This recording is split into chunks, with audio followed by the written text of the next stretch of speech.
lẹ́ẹ̀kan sí Ọlọ́run gbogbo àgbáyé agbẹ́yìngà ìgbà ọpẹ́ wa láti ń tẹ̀síwájú ní ẹ̀kọ́ tí àṣálẹ́ Olúwa darapọ̀ pẹ̀lú wa ẹ̀mí mímọ́ ní èdè tí ó gbàyé wa ẹ wá kọ́ wa lórúkọ Jésù gbogbo ipá tàbí agbára níjọba Sátánì lórí ẹ̀kọ́ tí àṣálẹ́ ẹ máa gbé iná sọ́nù Olúwa sọ ara rẹ̀ di mímọ́ fún wa ká lè rìn ìrìn àwa dé ìjọba Ọlọ́run ní orúkọ Jésù gbogbo àrékérekè ọ̀tá láti kí a má lè rìn ìrìn àjò wa dé ibi ayérayé ní orúkọ Jésù ẹ máa gbé iná dànù bẹ́ẹ̀ nínú ayé wa sọ agbára rẹ̀ di mímọ́ ẹ mú ayé wa tẹ̀síwájú sí i a ó sì máa gbé yín ga Ọlọ́run ní orúkọ Jésù Kristi Olúwa wa.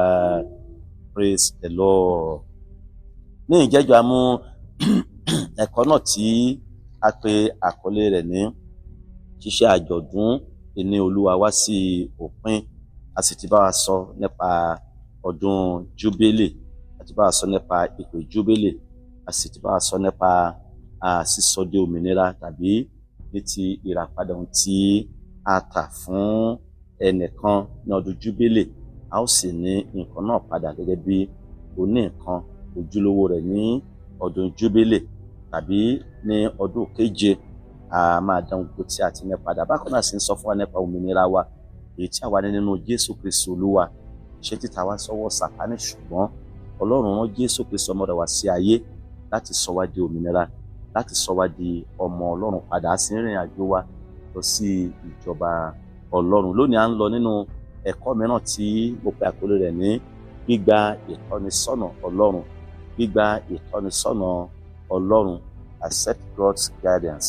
Gbígba ìtọ́nisọ́nà Ọlọ́run. A máa kẹ́kọ̀ọ́ nínú ìwé Númérì orí 13 láti ẹsẹ̀ 5-30 dé ẹsẹ̀ 7 àti ẹsẹ̀ 30 àti ẹsẹ̀ 31 àní a ó ti kẹ́kọ̀ọ́. Bákan náà sì kẹ́kọ̀ọ́ nínú ìwé Númérì orí 14 ẹsẹ̀ 6 dé abala àkọ́kọ́ ẹsẹ̀ 10 àti ẹsẹ̀ 28 dé ẹsẹ̀ 30. So lónìí a máa lọ ní abala àkọ́kọ́. Ṣáájú kí a tó lọ ní abala àkọ́kọ́ àti a tó tẹ̀síwájú nínú ẹ̀kọ́ yìí, à ń sọ fún wa nípa ọ̀rọ̀ àkọ́sọ àrí ìwà tàbí ìgbésẹ̀ Joshua àti Kálébù nínú àkọsílẹ̀ ẹ̀kọ́ tí òní. A ó rí gbogbo ìgbésẹ̀ wọn, a ó sì rí ìwà wọn, a sì rí ohun tí wọ́n ṣe nínú ẹ̀kọ́ tí òní. A ó rí gbogbo rẹ̀ so gẹ́gẹ́ bí a ti ṣe àkọsílẹ̀ rẹ̀ nínú ìwé Númérì. Praise the Lord. So bákan náà ẹ̀kọ́ yìí sí àwọn ẹsẹ̀ wọ̀nyí sì ń pe ọkàn wa sí àwọn ọ̀rọ̀ ìrúnisókè nípa orin kan tí ọ̀gbẹ́ni kan tí a pe orúkọ rẹ̀ ní James Jacob Russell Lowell tó sọ báyìí pé once to every man and nation comes the moment to decide in the strife of truth with falsehood for the good or evil side. Àwọn ọkùnrin méjì wọ̀nyí wọ́n ṣe ìpinnu èyí tó jẹ́ wípé wọ́n ṣetán láti tẹ̀lé. Bákan náà wọ́n sì ní àǹfààní láti lè wà ní àti àwọn ènìyàn, ṣùgbọ́n èyí tó jẹ́ pé yóò mú kí a lè máa sọ nípa tiwọn bákan náà pẹ̀lú àwọn ènìyàn wọ̀nyí débi wípé wọ́n á tún jẹ́ àwọn ènìyàn kan tí a lè rí tọ́ka sí, ṣùgbọ́n wọ́n máa wà ní abala tí a bẹ̀rẹ̀ pé kò sí ohun tó máa ṣẹlẹ̀ sí wọn. Bákan náà wọ́n sì ní ìpinnu láti wà ní ìhà ti Mósè àti Árónì, èyí tí yóò lè mú kí wọ́n dojúkọ ìbínú àti ìbínú àwọn ènìyàn. Ẹni pé bí wọ́n bá wà ní ìhà ti àwọn ènìyàn 10 tí ó mú ìròyìn ọ̀tọ̀ wá, àwọn ènìyàn wọn ò ní bínú sí wọn. Ṣùgbọ́n bí wọ́n bá ṣèyàn láti ṣe ìpinnu láti wà ní ìhà Mósè àti Árónì, so àwọn ènìyàn máa bínú sí wọn, wọ́n sì máa dìde láti ṣe wọn ní jàǹbá. Ṣùgbọ́n àwọn ènìyàn wọ̀nyí wọ́n jẹ́ olóòótọ́ ènìyàn, wọ́n sì dúró nínú ìgbàgbọ́, wọn ò tilẹ̀ ronú rárá, bẹ́ẹ̀ ni wọn ò ṣe iyèméjì láti dúró lórí ìpinnu tí wọ́n mú tàbí tí wọ́n sì ìpinnu rẹ̀ láti dúró lé lórí. Ẹni wọ́n dúró pẹ̀lú Mósè àti Árónì, wọ́n sì mọ̀ọ́mọ̀ yàn láti lè gba ohunkóhun tí àwọn ènìyàn bá ṣe sí wọn. lẹ́yìn ìgbà tí wọ́n sì ti ṣe eléyìí ọ̀rọ̀ olórin yìí òun náà ni ó tó tẹ̀síwájú láti lè tí ó sì láti tẹ̀síwájú nínú èyí tó jẹ́ pé ó bá irúfẹ́ àkókò tí àwọn ọkùnrin méjì yìí wà tí ó fi bá mu. Mo tún ka ọ̀rọ̀ náà ó lọ báyìí wípé though the cause of evil prosper, yet the truth alone is strong.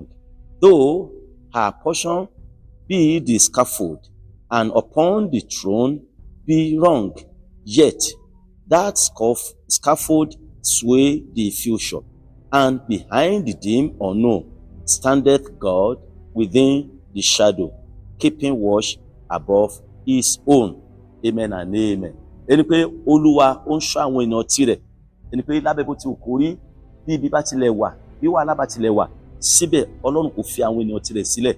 Bí òjìji àwọn tí ò tilẹ̀ dá ènìyàn lójú bá sì wà, a rí pé Ọlọ́run ń ṣẹ̀ṣọ́ lórí àwọn ẹni tirẹ̀. Ni pé nígbà tá a bá jẹ́ ènìyàn Ọlọ́run, lábẹ́ bó ti wù kó tilẹ̀ rí, lábẹ́ ìpèníjà tí a lè máa dojúkọ, lábẹ́ àwọn ìgbógun tí a lè máa rí, síbẹ̀ Ọlọ́run ń ṣẹ̀ṣọ́ lórí wa. Nínú ètò jẹ́ wípé kò ní jẹ́ kí gbogbo ètí àwọn ẹni bí kí ó borí ọkàn wa. Praise the Lord. Then ọ̀rọ̀ àpilẹ̀kọ lórí ẹ̀kọ́ tí a ń tẹ̀síwájú nínú rẹ̀ yìí, ẹni pé ìbẹ̀rẹ̀ ìwé Númérì, bẹ̀rẹ̀ àwọn orí ìwé Númérì, òun náà ni wípé ó bá àwọn ọmọ Ísírẹ́lì pàápàá jùlọ nígbà tí wọ́n dé etí òkè Sinai. Ẹni pé wọ́n tẹ̀dó tàbí wọ́n pàgọ́ sí ẹsẹ̀ òkè Sinai. Nígbà tí wọ́n sì wà níbẹ̀, ṣe ni Ọlọ́run pa ní àṣẹ láti kí wọ́n ka gbogbo ẹ̀yà Ísírẹ́lì. Ẹni pé ẹ̀yà méjìlá ni àwọn Ísírẹ́lì jẹ́. Olúwa pàṣẹ fún Mósè láti kí wọ́n ka àwọn ènìyàn Ísírẹ́lì láti ẹ̀yà kìíní, ẹ̀yà kejì. Ẹni pé kí wọ́n sì mọ iye tí àwọn ènìyàn náà jẹ́. Then nígbà tí a sì ka àwọn ènìyàn wọ̀nyí láti ẹnu ọmọ 20 ọdún lọ sí òkè, àwọn ènìyàn tí jẹ́ pé ó ti tó láti lọ sí ogun, àwọn jẹ́ nǹkan bíi 600,000. Nínú ìwé Númérì, mo ka orí ìkíní ẹsẹ̀ 45 àti ẹsẹ̀ 46. Bẹ́ẹ̀ ni gbogbo àwọn tí a kà nínú àwọn ọmọ Ísírẹ́lì nípa ilé bàbá wọn láti ẹni 20 ọdún lọ àti jù bẹ́ẹ̀ lọ, gbogbo àwọn tí ó lè jáde lọ sí ogun ní Ísírẹ́lì, àní gbogbo àwọn tí a kà ó jẹ́ 30,000 ènìyàn ó lé 2,850, that's 600,550 ènìyàn ni a kà nínú àwọn ọmọ Ísírẹ́lì láti ẹ̀yà kìíní ti fi dé ẹ̀yà kejìlá, láti ẹnu ọmọ 20 ọdún sókè ni a kà. A ò sì ka obìnrin bí kò ṣe kìkì ọkùnrin ni a máa ń kà nínú ọ̀rọ̀ Ọlọ́run nígbà tí Ọlọ́run bá pàṣẹ tàbí tí ó bá fún ní ìlànà láti ka iye àwọn ènìyàn. Then ní orí ìkẹwàá, ṣe ni ó bẹ̀rẹ̀ pẹ̀lú àkọsílẹ̀ ìrìn àjò àwọn ọmọ Ísírẹ́lì láti orí òkè Sinai lọ sí ilẹ̀ ìlérí tí a pè ní Kénáánì. Dájúdájú a rí pé ṣe ni wọ́n fẹ́ wọ ilẹ̀ náà láti ìhà gúúsù ilẹ̀ náà. Then ìrìn àjò wọn òun náà ni kò jẹ́ èyí tí kò sí ìṣòro rárá. Ìpèníjà wà nínú ìrìn àjò wọn, wàhálà wà nínú ìrìn àjò wọn. Èyí ni mo sì fẹ́ kí àwa kí ó mọ̀, kò sí ìrìn àjò ẹ̀dá ní ayé tí kò ní àwọn kùdẹ̀kùdẹ̀, tí kò sí ìpèníjà. Bí a ṣe ń lọ nínú ìrìn àjò wa, a rí i pé àwọn ìpèníjà máa wà, wàhálà máa wà, ìdààmú máa wà. Èyí náà ni àwọn tó jẹ́ pé kò lè ṣe aláìmá wà ní ọ̀nà wa. Ìdí ni eléyìí tí àwa fi láti rí pé àwa dúró nínú ìgbàgbọ́ nínú Jésù, nítorí pé Jésù ló ń tọ́ wa, Jésù sì ni balógun ọkọ̀ wa nínú ìrìn àjò wa. Ẹni pé nínú ìwé orin, nínú onírúurú ìwé orin wa ní onírúurú, ní nǹkan bíi orin 14, ó ń sọ fún wa pé nínú ìrìn àjò mi bẹ́ẹ̀ ni mo ń kọrin, mo ń tọ́ka sí Káfárì, síbi ẹ̀jẹ̀ náà, ìdánwò lóde nínú lọ̀tá ń gbé dìde, Jésù ló ń tọ́ mi lọ, ìṣẹ́gun dájú. Mo fẹ́ rí Jésù kí n máa wojú rẹ̀, kí n máa kọrin títí nípa oore rẹ̀. Ní ìlú ògo ni kí n gbóhùn sókè pé mo bọ́ ìjà tán, mo dé ilé mi, hallelujah. Iná láti mọ̀ wípé bó tilẹ̀ wù kí wàhálà kí ó wà, bó tilẹ̀ wù kí ìdààmú kí ó wà, bó tilẹ̀ wù kí ìjì kí ó wà ní ọ̀nà àjò wa, bàjẹ́ sí àṣírí tàbí ìrìn àjò ìgbàgbọ́ wa sí ìjọba Ọlọ́run, a láti gbé ojú wa sí òkè láti máa wo Jésù Kristi. Èyí ni Bíbélì sọ fún wa nínú ìwé Hébérù. Ẹ jẹ́ kí a wo orí ìkejìlá, ìwé Hébérù, mo wo orí ìkejìlá ẹsẹ̀ keje. Ó ní kí a máa wo Jésù olùpilẹ̀ṣẹ̀ àti aláṣepé ìgbàgbọ́ wa, ẹni nítorí ayọ̀ tí a gbé ka iwájú rẹ̀, tí ó farada àgbélébùú láì ka ìtìjú sí, tí ó sì jókòó ní ọwọ́ ọ̀tún ìtẹ́ Ọlọ́run. Jésù bá wàhálà pàdé, àna Jésù bá àkókò tó le pàdé, ṣùgbọ́n nítorí adé iyì tí a ti gbé ka iwájú rẹ̀, nítorí ògo tí a ti gbé ka iwájú rẹ̀, kò ká àwọn nǹkan wọ̀nyí sí ìtìjú, bẹ́ẹ̀ ni kò ká sí ohun tí àbá má lè fi aradà, ṣùgbọ́n faradà. Hallelujah. A sọ fún wa wípé lẹ́yìn eléyìí ó jókòó ní ọwọ́ ọ̀tún ìtẹ́ Ọlọ́run. Bẹ́ẹ̀ náà ni ẹ̀yin ènìyàn nínú Olúwa, onírú àwọn ìkànnì a ó bá pàdé ní ọ̀nà àjò wa sí ibi ìyè, onírú àwọn ìkànnì a ó bá pàdé ní ọ̀nà àjò wa sí àṣeyọrí, ṣùgbọ́n jẹ́ kí a máa wo Jésù, ẹni tí í ṣe olùpilẹ̀ṣẹ̀ àti aláṣepé ìgbàgbọ́ wa. Nínú rẹ̀ ni àṣeyọrí wa wà, nínú rẹ̀ ni ìdáǹdè wa wà, nínú rẹ̀ ni ìgbéga wa wà, nínú rẹ̀ sì ni òmìnira wa sì wà bákan náà. Nínú ìṣe àwọn àpọ́stélì, ẹ jẹ́ kí a wo ohun tí orí kẹrìnlá ẹsẹ̀ 22 sọ fún wa. Ìṣe àwọn àpọ́stélì orí 14 ẹsẹ̀ 22, ó ní wọ́n mú àwọn ọmọ ẹ̀yìn ní ọkàn le, wọ́n ń gbà wọ́n níyànjú láti dúró ní ìgbàgbọ́, àti pé nínú ìpọ́njú púpọ̀ ni àwa yóò fi wọ ìjọba Ọlọ́run. Ẹnikẹ́ni ènìyàn, a ní ìjà láti jà, a ní ogun láti jà, a ní àwọn ohun tí a ó kọjú tí yóò dojúkọ wá, ṣùgbọ́n jẹ́ kí a mọ̀ wípé nínú àwọn nǹkan wọ̀nyí ni àwa yóò ti wọ ìjọba Ọlọ́run. Lẹ́nu èyí ni ọ̀rọ̀ ìyànjú folúkúlùkù wa nígbà tí a bá ní wàhálà, tí a bá ní ìdààmú, tí a bá ní àwọn àkọlù ní ọ̀nà àjò yìí. Ẹ jẹ́ kí a mọ̀ wípé àwọn nǹkan yìí kò lè ṣe kí ó má wà, ṣùgbọ́n let us forge ahead. Let us focus all our attention to our Saviour, to our Lord, to our Protector, to our helper. Ẹni tó jẹ́ wípé ó ra ìyè fún wa. Ẹni pé nínú ìwé Kọ́ríńtì kejì, ẹja wo orí ìkejì ẹsẹ̀ 4, Kọ́ríńtì kejì orí ìkejì ẹsẹ̀ 4, yà àwọn ẹsẹ̀ ọ̀rọ̀ Ọlọ́run wọ̀nyí mọ̀ wò láti lè mọ ohun tí ó ń bẹ ní iwájú wa. Ó ní torí pé nínú ọ̀pọ̀lọpọ̀ wàhálà àti àròdù ọkàn mi ni mo ti fi ọ̀pọ̀lọpọ̀ omijé kọ̀wé sí yín, kì í ṣe nítorí kí a lè bà yín nínú jẹ́, ṣùgbọ́n kí ẹ̀yin kí ó lè mọ ìfẹ́ tí mo ní sí yín lọ́pọ̀lọpọ̀ rékọjá. Inú ọ̀rọ̀ Pọ́ọ̀lù àpọ́stélì nínú lẹ́tà rẹ̀ sí ìjọ tí ó ń bẹ ní Kọ́ríńtì, bákan náà ló ń gbà wọ́n níyànjú, ó sì ń bá wọn sọ̀rọ̀ láti lè mọ̀ bí àwa ṣe ní láti máa dúró ní ìgbà tí wàhálà bá dé. Ẹni pé ó ń bá àwọn ìjọ tí ń bẹ ní Kọ́ríńtì sọ̀rọ̀, pàápàá jùlọ nípa ìgbé ayé rẹ̀ àti nípa àwọn ohun tí òun náà là kọjá, ṣùgbọ́n nípa oore ọ̀fẹ́ Ọlọ́run ó ń tẹ̀síwájú. Bákan náà nípa oore ọ̀fẹ́ Ọlọ́run nìkan ni a lè fi tẹ̀síwájú, nítorí délé ni a ò fi láti bá ọkàn jẹ́ tàbí kí a bara jẹ́ nígbà tí wàhálà bá wà. À ń sọ fún nípa ìrìn àjò àwọn ènìyàn Ísírẹ́lì.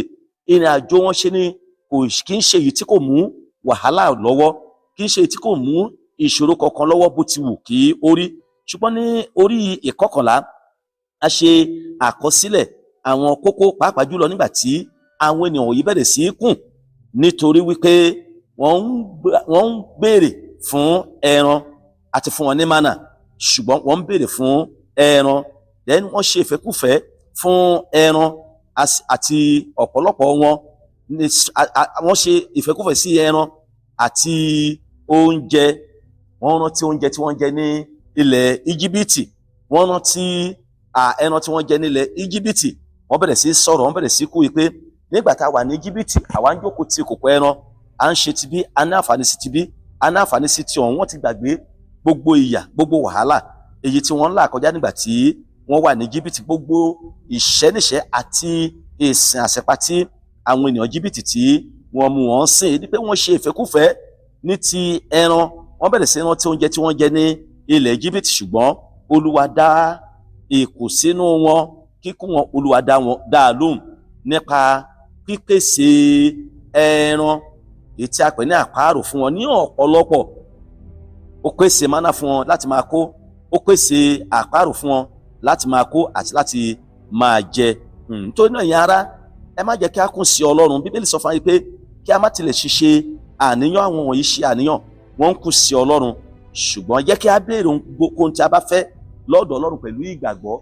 Olóore ni, aláàánú sì ni, olóore ọ̀fẹ́ ni láti pèsè ohun tí ọkàn wa ń fẹ́ fún wa. Mo gbàdúrà wípé gbogbo ẹ̀mí tó lè mú ká kù sí Ọlọ́run, kí ìlérí Ọlọ́run kó má di ìmúṣẹ nínú ayé wa, a ó borí rẹ̀ ní orúkọ Jésù. Lẹ́yìn àwọn ènìyàn wọ̀nyí wọ́n ṣe àwáwí pàápàá jùlọ nínú ojúkòkòrò wọn, ṣùgbọ́n ní ọ̀pọ̀lọpọ̀ àkókò tí wọ́n fi ń kó àpárò, a sọ fún wa wípé wọ́n tún dán Ọlọ́run wò bí wọ́n ṣe ń jẹ, ó sì yọ ní imú wọn, ẹni pé ó yọ ní imú wọn. So ó yọ ní imú wọn. Then nípa báyìí, nítorí ìfẹ́kọ̀ọ́ tí wọ́n ṣe, Olúwa lu ọ̀pọ̀ àwọn ènìyàn ní inú àgọ́ pẹ̀lú àrùn. Ọ̀pọ̀lọpọ̀ wọn ni ó sì kú. Ẹgbẹẹgbẹ̀rún àwọn ènìyàn ni ó kú ní inú àgọ́ àwọn ènìyàn Ísírẹ́lì nítorí ìwà ìgbàgbọ́ wọn, nítorí wọn ò kíyèsára, torí pé wọn kú sí Ọlọ́run. Nítorí náà Ọlọ́run kì í ṣe ẹni tí àwa lè máa kù sí nítorí ohunkóhun. Ọlọ́run kì í ṣe ẹni tí àwa láti máa ṣe àwáwí nípa rẹ̀ nítorí ohunkóhun. Bí a bá béèrè ohunkóhun, Jákọ́bù sọ fún wa pé kí a béèrè, torí wípé olóòótọ́ ni láti fún wa ní ohunkóhun tí a bá béèrè, ṣùgbọ́n kí a má ṣe iyèméjì, nítorí pé oníyèméjì kò lè rí ohunkóhun gbà lọ́dọ̀ Ọlọ́run. Amen and amen. Lẹ́yìn ìgbà tí wọ́n sin gbogbo àwọn tí ó kú pẹ̀lú láti ọwọ́ àrùn tí Olúwa fi lù wọ́n nínú aginjù, àwọn ènìyàn wọ̀nyí wọ́n tẹ̀síwájú nínú ìrìn àjò wọn sílẹ̀ ìlérí. That the journey continues. So the journey continues. Àwọn tó kú wọ́n ti tún gbàgbé wọn, and they continue their journey again towards the land of Canaan. Then Aaroni àti Míríámù arábìnrin rẹ̀, àrípéṣe ni wọ́n gbé ìgbésẹ̀ láti ṣe òdì sí Mósè. Wọ́n kú sí Mósè, wọ́n bẹ̀rẹ̀ sí sọ̀rọ̀ òdì sí Mósè. Then lójú ẹsẹ̀ ni Olúwa sì dá sí ọ̀rọ̀ náà. Àrí pé Míríámù, Olúwa lù ó sì dẹ́tẹ̀ lójú ẹsẹ̀. Àrí pé Áárónì lójú ẹsẹ̀ ni ó tètè káàánú fún ìwà ẹ̀ṣẹ̀, ìgbésẹ̀ ìwèrè tí wọ́n gbé yìí. Mósè sì bẹ̀ Ọlọ́run láti wo Míríámù sàn, ṣùgbọ́n Olúwa wo Míríámù sàn, ṣùgbọ́n Míríámù kò lè ṣe aláìmádúró lẹ́yìn àgọ́ fún ọjọ́ 7 tó tó darapọ̀ pẹ̀lú àwọn ènìyàn nínú àgọ́. Èyí wà nínú ìwé Númérì orí 11, Númérì orí 11. Lẹ́nu àwọn ènìyàn Ísírẹ́lì wọ́n tún tẹ̀síwájú nínú ìrìn àjò wọn sí ìhà Kénáánì. Then wọ́n sì dúró ní ìgbà tí wọ́n dé Kadesh Barnea. Nínú ìwé Deuteronomy orí 1 ẹsẹ̀ 19, Deuteronomy orí 1 mo ka ẹsẹ̀ 19. Bíbélì sọ fún wa pé nígbà tí àwa sì kúrò ní Hórébù, àwa ní gbogbo aginjù ńlá nì tí ó ní èròjà tí ẹ̀yin rí ní ọ̀nà òkè àwọn ọmọ Ámórì, bí Olúwa Ọlọ́run wa ti fún wa ní àṣẹ. Àwa sì wá sí Kadeshi Barnea. Praise the Lord. A rí pé láti apá ìhà ẹni Mósè ti rán àwọn àmì 12, ẹnìkan nínú ẹ̀yà kan, láti lọ ṣe àmì ilẹ̀ Kénáánì. Ní ìpadàbọ̀ wọn, a rí pé lẹ́yìn ìgbà tí wọ́n parí ìrìn àjò wọn nípa ṣíṣe àmì ilẹ̀ náà, wọ́n sì padà wá. Níbí ni a ó ti bẹ̀rẹ̀ ẹ̀kọ́ wa ti àṣálẹ́ yìí. Èyí mú wa lọ sí kókó àkọ́kọ́ wípé iṣẹ́ náà parí. Nínú ìwé Númérì orí 13, Númérì orí 13 láti ẹsẹ̀ 25 dé ẹsẹ̀ 28 àti ẹsẹ̀ 30 dé ẹsẹ̀ 29. Ṣáájú ní ẹsẹ̀ 25 àti ẹsẹ̀ 26, ẹni pé wọ́n rí wọ́n sì sọ, wọ́n rí wọ́n sì sọ. Lẹ́yìn ẹsẹ̀ 25 and 26, ó ní wọ́n sì padà ní ilẹ̀ náà wò lẹ́yìn 40 ọjọ́. Then after 40 days, they returned from searching of the land after 40 from searching after the land. Then wọ́n padà wá sí ọ̀dọ̀ Mósè àti Áárónì nínú àgọ́. ní ẹsẹ̀ 26, ó ní wọ́n sì lọ, wọ́n tọ̀ Mósè wá àti Áárónì àti gbogbo ìjọ àwọn ọmọ Ísírẹ́lì ní ijù Páránì ní Kadeshi. Wọ́n sì mú ọ̀rọ̀ padà tọ̀ wọ́n wá àti gbogbo ìjọ. wọ́n sì fi èso ilẹ̀ náà hàn fún wọn. Praise the Lord. Nígbà tí Mósè ti rán àwọn àmì wọ̀nyí jáde, then they proceeded northward through the wilderness of Sin and the semi-arid region south of Hebron. Ni pé ohun tá à ń sọ fún wa ni pé nígbà tí Mósè tí ó ti rán àwọn àmì wọ̀nyí lọ, ni pé ẹnìkan láti inú ẹ̀yà kan, then kò sí ẹ̀yà kan tí ó wà represented out of the 12 tribes of Israel. Kò sí ẹ̀yà kan, all the tribes were being represented. So a rí pé wọ́n sì lọ káàkiri lọ sí ijù Sénì, then wọ́n sì tún rìn káàkiri lọ sí ijù apá ìhà gúúsù Hebroni, then wọ́n lọ káàkiri lọ sí ìhà àríwá Rehob, then èyí tí ó jẹ́ apá ìhà àríwá ilẹ̀ Kénáánì.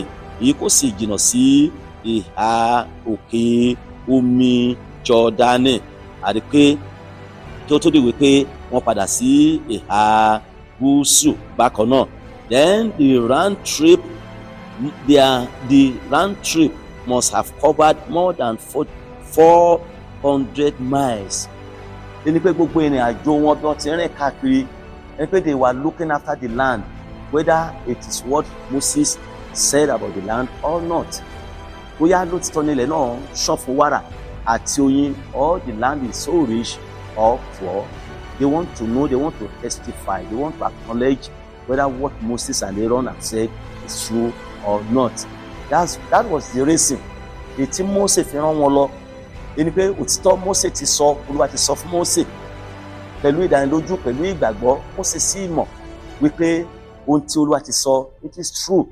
There is no doubt in that one about what God has said. Ẹni pé ṣùgbọ́n kí àwọn ènìyàn wọ̀nyí gan kí wọ́n lè gbàgbọ́ wípé ohun tí Mósè ń sọ fún wọn láti ẹnu Ọlọ́run òtítọ́ ni. Then and secondly to encourage them in order to move forward by faith for them to conquer the land. Ṣùgbọ́n a rí pé ní wọ́n lọ, wọ́n sì rìn káàkiri ilẹ̀ náà. A sì sọ fún wa wípé ìrìnàjò ó fẹ́rẹ̀ jẹ́ èyí tí a lè rò wípé ó máa tó irinwó ibùsọ̀ 400 miles. Since it took them 40 days to complete the trip, this would not have been difficult for men who were accustomed to walking and who were traveling light.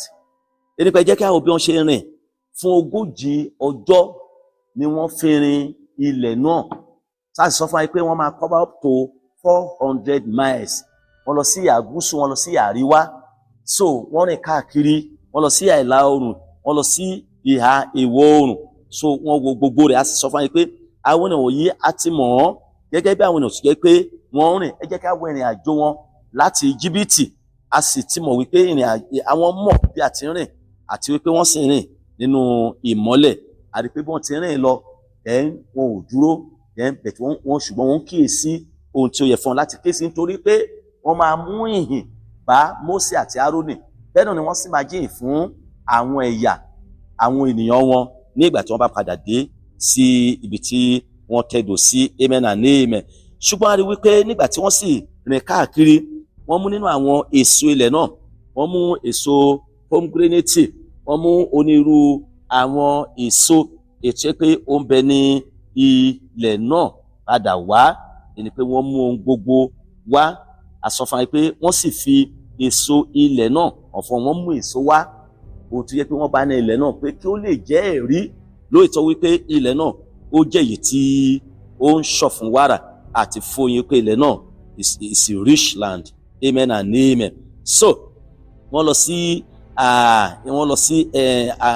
ọ̀gbun Eskolu, wọ́n sì lọ sí Hebroni. Wọ́n mú àwọn èso dání. Ẹsẹ̀ 20. Ẹ jẹ́ kí a wò ní àti bí ilẹ̀ náà ti rí bí ẹlẹ́tù ni tàbí bí aṣálẹ̀. Nínú tí Mósè sọ fún wọn láti lọ wò ní ilẹ̀ náà, bí igi bá ń bẹ nínú rẹ̀ tàbí kò sí, kí ẹ̀yin kí ó sì mú ọkàn le, kí ẹ̀yin sì mú nínú èso ilẹ̀ náà wá. Ǹjẹ́ ìgbà náà jẹ́ àkókò pípọ́n àkóso àjàrà. Ẹni pé Mósè mọ àkókò tó yẹ láti rán àwọn àmì wọ̀nyí lọ. Ó sọ fún ọkàn rìn ilẹ̀ náà wò bóyá ilẹ̀ ẹlẹ́tù lójú ni o. Wọ́n sì mú nínú èso ilẹ̀ náà padà wá. Hallelujah. Then nígbà tí wọ́n sì máa padà wá, àkókò tí wọ́n sì wáyé, a lè wò ó yé wípé ó máa jẹ́ nǹkan bí oṣù ẹ̀kẹjọ tí a ń pè ní August, tó yẹ pé ó ń jẹ́ àkókò tí èso àjàrà ń pọ́n fún ìkórè. Then àwọn àmì wọ̀nyí nígbà tí wọ́n sì dé, ìròyìn àkọ́kọ́, ẹni àkọ́kọ́ tí wọ́n máa fún ní ìròyìn òun náà ni Mósè àti Áárónì, nítorí àwọn ni adarí àwọn ènìyàn náà. Then lẹ́yìn ìgbà náà wọ́n máa fún àwọn ìjọ ènìyàn ní ìròyìn ohun gbogbo tó ṣẹlẹ̀ níbẹ̀, tàbí ṣáájú eléyìí wọ́n máa sọ fún àwọn adarí ẹ̀yà kọ̀ọ̀kan. Wọ́n ṣe kó jẹ́ àwọn adarí ẹ̀yà kọ̀ọ̀kan tàbí láti ẹnu wọn ni a ti sọ ìròyìn tí wọ́n mú wá fún àwọn ìjọ ènìyàn Ísírẹ́lì. Then abala bí ní abẹ́ kókó yẹn ó ń sọ fún wa nípa ìròyìn rere àti ìròyìn búburú. Ìròyìn rere àti ìròyìn búburú ní ẹsẹ̀ ìkẹtàdínlọ́gbọ̀n verse 27. Then ó ní wọ́n sì rò fún un, wọ́n sì wí pé àwa dé ilẹ̀ náà níbi tí ìwọ gbé rán wa lọ, nítòótọ́ ni ó ń ṣọ̀ fún wàrà àti fún oyin, èyí sì ni èso rẹ̀. Praise the Lord. Then ẹ jẹ́ ká wo ọ̀rọ̀ yìí, àwa dé ilẹ̀ náà níbi tí ìwọ gbé rán wa lọ. Then a sọ fún wa pé ìròyìn àkọ́kọ́ tí àwọn ènìyàn wọ̀nyí mú wá ó jẹ́ ìròyìn tó dára, ìròyìn tó gbádùn mọ́ ènìyàn, ìròyìn tí ó mú inú ènìyàn dùn tó sì mú ènìyàn ní ayọ̀. Pàápàá jùlọ bí a bá kíyèsí, a sọ fún wa wípé wọ́n rin ilẹ̀ náà wò lókè ní ìsàlẹ̀. Then wọ́n sì sọ fún wọn pé ìròyìn ní ilẹ̀ tí ìwọ rán wa lọ. Then wọn ò wòye wípé Olúwa ló mú wọn lọ ní ilẹ̀ náà. Wọn ò ronú wípé àṣẹ Olúwa ló mú kí Mósè kí ó rán wọn lọ sí ilẹ̀ náà. Dípò tí wọ́n bá sọ wípé ilẹ̀ tí Olúwa ti fi fún wa tàbí ilẹ̀ tí Olúwa rán wa lọ láti lọ wò kí àwa kí ó sì gba ilẹ̀ náà. Ṣùgbọ́n ẹ jẹ́ kí a wò nítorí ohun tó sì ń bẹ nínú wọn láti sọ ilẹ̀ tí ìwọ rán wa lọ. Hallelujah. Àwa ò ní èrò láti lọ. Àwa ò ní ètò, a ò ní ìpinnu láti lọ. Ṣùgbọ́n by your order, by your authority, just like you are, Moses was forcing them. Moses and Aaron was compelling them to go without their surrender, without their knowledge. Pé Moses kàn fi tipátipá mú wa lọ sí ilẹ̀ náà, tàbí ó kàn fi tipátipá rán wa lọ sí ilẹ̀ náà. Àwa ní láti lọ, we need to obey. So kí Moses tó máa sọ àwọn nǹkan mìíràn. Then nínú ìwé Exodus, ẹja wo orí ìkẹta ẹsẹ̀ ìkẹjọ Exodus, mo ka orí ìkẹta ẹsẹ̀ ìkẹjọ àti ẹsẹ̀ ìkẹtàdínlógún. Exodus chapter 3 verse 8 and verse 7 tó ní, èmi sì sọ̀kalẹ̀ wá láti gbà wọ́n lọ́wọ́ àwọn ará Íjíbítì àti láti mú wọn gòkè tí ilẹ̀ náà wá sí ilẹ̀ rere àti ńlá, sí ilẹ̀ tí ń ṣọ̀ fún wàrà àti fún oyin, sí ibi tí àwọn ará Kénáánì àti ti àwọn ará Hítì àti ti àwọn Ámórì àti ti àwọn Pérísì àti ti àwọn Hífì àti ti àwọn Jébúsì. verse 17. Èmi sì ti wí pé èmi ò mú yín gòkè jáde nínú ìpọ́njú Íjíbítì sí ilẹ̀ àwọn ará Kénáánì àti ti àwọn Hítì àti ti àwọn Ámórì àti ti àwọn Pérísì àti àwọn Hífì àti ti àwọn Jébúsì, sí ilẹ̀ tí ń ṣọ̀ fún wàrà àti fún oyin. Praise the Lord. Èyí ni ohun tí Mósè sọ fún àwọn àgbà Ísírẹ́lì tó sì ń bá àwọn ènìyàn Ísírẹ́lì sọ nígbà tí wọ́n wà ní Íjíbítì. Ẹni pé nípa àṣà àti ìtọ́ni Ọlọ́run ni Olúwa fi mú àwọn ènìyàn yìí jáde nípasẹ̀ Mósè. Ṣùgbọ́n sísí yìí wọ́n bẹ̀rẹ̀ sí ka àwọn nǹkan wọ̀nyí sí Mósè lọ́rùn, bẹ́ẹ̀ ni wípé Moses ordered everything by himself, not knowing that God ordered their going out of the land of Egypt to the land of Canaan. Ètò yẹ kó ti ṣe ìlérí fún Abraham, Isaac àti Jacob. Praise the Lord. Ẹni pé àwọn ènìyàn wọ̀nyí wọ́n ṣe àlàyé náà, ni pé àwọn àmì méjìlá yìí wọ́n ṣe àlàyé pẹ̀lú gbogbo ọkàn wọn bí ilẹ̀ náà ṣe rí, ilẹ̀ náà dára. Then àlàyé wọn ń tọ́ka sí pé ilẹ̀ náà jẹ́ ilẹ̀ eléso, jẹ́ ilẹ̀ ẹlẹ́tìlójú, ó jẹ́ ilẹ̀ tí ó dára. Bí wọ́n bá fi ṣe àkàwé rẹ̀ pẹ̀lú ilẹ̀ aginjù, ẹni pé níbi tí wọ́n wà ó jẹ́ ilẹ̀ tí ó dára púpọ̀. It's a land that is very rich. It's a fruitfulness land. ilẹ̀ tó yẹ pé kò ní àyídáyidá aṣálẹ̀, ṣùgbọ́n ó jẹ́ ilẹ̀ tí Ọlọ́run bù sí, ilẹ̀ tí ó ń ṣọ̀ fún wàrà àti fún oyin. ẹni pé gẹ́gẹ́ bí ẹ̀rí nípa ti ilẹ̀ náà bí ó ṣe jẹ́ ilẹ̀ lẹ́tùlójú, àwọn ènìyàn ṣe ni wọ́n mú èso tí wọ́n ti mú wá láti ilẹ̀ náà, wọ́n fi hàn Mósè àti Árónì, wọ́n sì fi hàn àwọn ènìyàn Ísírẹ́lì bákan náà. ẹni pé we must recognize, however, that centuries of overgrazing and the cutting of the trees for firewood have stripped the land of most of its vegetation, leaving it barren. The Israelis have planted millions of trees in an effort to restore the land's fertility, and in some areas the program has been very successful.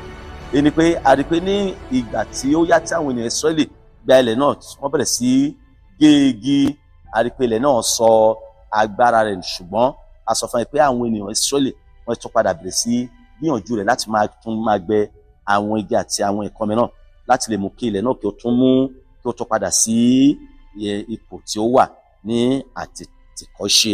lẹ́ni ẹsẹ̀ 28, ẹsẹ̀ ìkejìdínlọ́gbọ̀n ní ṣùgbọ́n alágbára ní àwọn ènìyàn tí ń gbé inú ilẹ̀ náà, ìlú olódi sì ní ìlú wọn, wọ́n tóbi gidigidi, àti pẹ̀lúpẹ̀lú àwárí àwọn ọmọ Ánákì níbẹ̀. Praise the Lord. a ń sọ nípa ìròyìn rere àti ìròyìn búburú. wọ́n ti kọ́kọ́ mú ìròyìn tó dára wá pé ilẹ̀ náà dára, ẹlẹ́tùlójú ni, ó ń ṣọ́ fún wàrà, ó ń ṣọ́ fún oyin, àwárí gbogbo rẹ̀ já. èso ilẹ̀ náà ni eléyìí tí àwa mú wá. àwọn ènìyàn rí, inú wọn dùn lótìtọ́, ṣùgbọ́n jẹ́ kí a wo ohun tí wọ́n tún sọ lẹ́yìn eléyìí. amen and amen. nísinsìnyí a rí pé ìròyìn búburú ni àwọn ènìyàn yìí tún sọ nípa rẹ̀. èyí pé ìròyìn búburú ni ó tẹ̀lé. a sì ń sọ fún nípa àwọn ìdí èyí tí jẹ́ wípé àwọn àmì wọ̀nyí tí wọn ò fi gbàgbọ́ wípé àwọn lè gba ilẹ̀ náà èyí tí ṣe ilẹ̀ ìlérí. then àwọn ènìyàn yìí ṣe ni wọ́n tẹ̀lé ìlànà Mósè láti lọ sí ilẹ̀ náà, ṣùgbọ́n nígbà tí wọ́n dé ilẹ̀ náà, a rí wípé ṣe ni wọ́n bẹ̀rẹ̀ sí sọ nǹkan mi. òtítọ́ Mósè sọ fún wọn láti wo irúfẹ́ àwọn ènìyàn tí ó wà níbẹ̀ ní ẹsẹ̀ 18. ó ní kí ẹ̀yin sì wo ilẹ̀ náà bí ó ti rí, àti àwọn ènìyàn tí ń gbé inú rẹ̀, bí wọ́n ń ṣe alágbára tàbí aláìlágbára, bí díẹ̀ ni wọ́n tàbí púpọ̀. ẹsẹ̀ 19. àti bí ilẹ̀ náà tí wọ́n ń gbé ti rí, bí dídára ni, bí búburú ni, àti bí ìlú tí wọ́n ń gbé ti rí, bí nínú àgọ́ ni tàbí nínú ìlú olódi. òtítọ́ ni Mósè sọ fún wọn láti ṣe àkíyèsí àwọn ìkan ìbí wọn ṣe lọ sí ilẹ̀ náà láti lọ ṣe àmì rẹ̀. ṣùgbọ́n Mósè ti ń jẹ́ kí àwọn ènìyàn kí ó mọ̀ nípa agbára Ọlọ́run èyí tí ó ti ń bá àwọn ènìyàn Ísírẹ́lì rìn láti ìgbà tí wọ́n ti kúrò ní ilẹ̀ Íjíbítì. a rí pé kì í ṣe nípa ipá wọn tàbí agbára wọn ní Òkun Pupa fi là tó fi pínyà níwájú wọn, kì í ṣe nípa ipá wọn tàbí agbára wọn ni wọ́n fi borí àwọn ènìyàn Amẹ́lẹ́kì nínú ìwé Exodus orí 17. kì í ṣe nípa ipá wọn tàbí agbára wọn ni wọ́n fi ń bọ̀ nínú aginjù tí àwọn ẹranko kò fi ṣe ìwòsí sí wọn, tí ẹranko búrò fi yọ sí wọn láti máa pa wọn jẹ. ẹni pé Mósè ń jẹ́ kí wọ́n mọ̀ kì í ṣe nípa agbára wọn ni Ọlọ́run fi rọ̀jò mánà àti àpárò fún wọn láti máa jẹ nínú aginjù, ṣùgbọ́n kò ń sọ fún wọn láti lè wòye tàbí kí wọ́n sì lè mọ̀ wípé bóyá àwọn èèyàn tó ń gbé ibẹ̀ alágbára ni wọ́n, tàbí wọ́n jẹ́ aláìlágbára, tàbí ó jẹ́ inú àgọ́ ni wọ́n ń gbé, tàbí ó jẹ́ inú ìlú olódi ni wọ́n ń gbé. òtítọ́ ó dára fún Mósè láti sọ fún wọn kí wọ́n ṣe àkíyèsí tàbí kí wọ́n wo àwọn nǹkan wọ̀nyí, ṣùgbọ́n Mósè ò sọ láti lè jẹ́ kí ẹ̀rù kí ó bá wọn. kì í ṣe pé Mósè sọ because for these people to be fear or to be afraid of them, not at all. ṣùgbọ́n ó ń sọ fún wọn kí wọ́n yẹ àwọn nǹkan wọ̀nyí wò, torí pé Mósè mọ̀ nípa Ọlọ́run tó ń tẹ̀síwájú pẹ̀lú wọn tó sì ti ń bá wọn lọ, tí àwọn ọgbọ̀n pàápàá lè jẹ́rìí nípa ìwà àti ìṣe ètò jẹ́ wípé ó jẹ́ ti Olúwa tí Olúwa ti fi bá àwọn ènìyàn yìí sọ. bákan náà nígbà tá a bá ń sọ wípé Sátánì nínú àrékérekè rẹ̀ ó ń gbìyànjú rẹ̀, ó ń lépa wa, tàbí nígbà tá a bá ń sọ wípé a gbọ́dọ̀ jẹ́ alágbára nínú Olúwa àti nínú agbára ipá rẹ̀, nítorí pé kì í ṣe ẹran ara ní àwa ń bá jà jàkadì, bí kò ṣe àwọn aláṣẹ, àwọn ìjòyè, àwọn ẹ̀mí búburú ojú ọ̀run là ń bá jà jàkadì dẹ́. a ò sọ láti bẹ̀rù, ṣùgbọ́n à ń sọ láti lè mọ̀ wípé a láti kíyèsára láti jẹ́ mímọ́ sí Olúwa, láti mọ̀ wípé agbára Ọlọ́run ń bẹ láàyè láti gbà wá, láti fún wa ní ìṣẹ́gun àti láti mú wa tẹ̀síwájú. Mo gbàdúrà wípé a ó borí Sátánì lórúkọ Jésù. Ẹni pé ṣùgbọ́n jẹ́ kí a wo ohun tí àwọn ènìyàn yìí ohun tí wọ́n bẹ̀rẹ̀ sí í sọ. Àrí wípé ṣe ni wọ́n mú ìròyìn wá nípa ohun tó ṣẹlẹ̀, nípa bí ilẹ̀ náà ṣe rí, wọ́n mú un wá. Àrí wípé ìṣòro wọn náà ni wípé wọn ò gbìyànjú láti lo ìgbàgbọ́ wọn lórí ohun tí wọ́n rí. Wọn ò gbìyànjú rẹ̀ láti mọ̀ wípé Ọlọ́run ń bẹ láàyè, agbára Ọlọ́run sì ń bẹ láàyè fún ìṣẹ́gun, fún òmìnira wọn kúrò lọ́wọ́ àwọn èèyàn tó ń bẹ níbẹ̀. Ọlọ́run ti jẹ́ kí wọ́n mọ̀ nípasẹ̀ Mósè àwọn èèyàn ń gbé ilẹ̀ Kénáánì, kì í ṣe pé àwọn ènìyàn ò sí níbẹ̀, kì í ṣe ilẹ̀ aginjù, kì í ṣe inú igbó, àwọn kan ti ń gbé ibẹ̀. Even before Abraham, before Isaac, before Jacob lived on that land, in that land, ẹni pé àwọn èèyàn ti ń bẹ níbẹ̀. Olúwa sì ti sọ fún yín pé àwọn irú ọmọ yín, ìwọ àti irú ọmọ yín ni mo máa fún ní ilẹ̀ yìí. Then ké àwọn ènìyàn Ísírẹ́lì tó lè gba ilẹ̀ náà, they need to fight. Hallelujah. Wọ́n ní ìjà láti jà. Bẹ́ẹ̀ ni ìwà àti èmi lónìí kí a tó dé ìjọba Ọlọ́run, we need to fight. Ìrìn Bíbélì fi sọ fún inú bí ta kà fún inú ìwé Iṣẹ́ àwọn Àpọ́sítélì orí 14:22 yẹn. Nínú ọ̀pọ̀ ìkánjú ni a ó ti wọ ìjọba Ọlọ́run. We need to fight. A nílò àwọn ìgbésẹ̀ ní Bíbélì fi sọ fún inú ìwé Lúùkù orí 9:62 pé ẹnikẹ́ni tí ó fi ọwọ́ rẹ̀ lé ohun èlò ìtúlẹ̀ tó bojú wẹ̀yìn, ẹni kò nírú àwọn ẹ̀kọ́ lè mú ènìyàn bojú wẹ̀yìn. Àrékérekè ayé lè mú ènìyàn bojú wẹ̀yìn, ìgbóguntì lè mú ènìyàn bojú wẹ̀yìn, agbára Sátánì lè mú ènìyàn bojú wẹ̀yìn, àìní lè mú kí ènìyàn bojú wẹ̀yìn ní ọ̀nà àjò wá sí ìjọba Ọlọ́run. Ṣùgbọ́n Jésù sọ fún wa wípé ẹnikẹ́ni tó fi ọwọ́ rẹ̀ lé ohun èlò ìtúlẹ̀ tó bojú wẹ̀yìn kò yẹ ní ìjọba Ọlọ́run. Ẹni pé we don't need to go back, we don't need to look back, we need to forge ahead, we need to go forward, we don't need to exercise any fear. No matter the condition may be, no matter how the circumstances, how the road may be so rough, we don't need to exercise any fear. Nítorí pé Ọlọ́run wa ò bẹ̀rù, Ọlọ́run wa. Bíbélì sọ fún ìwé Tímótíù kejì orí 1:7, Tímótíù kejì orí 1, ẹ jẹ́ kí a wo ohun tí ẹsẹ̀ 7 sọ fún wa. Ó ní nítorí pé Ọlọ́run kò fún wa ní ẹ̀mí ìbẹ̀rù. Nítorí pé Ọlọ́run kò fún wa ní ẹ̀mí ìbẹ̀rù, ní pé àwọn ohun abanilẹ́rù máa wà ní ọ̀nà wa. Hallelujah.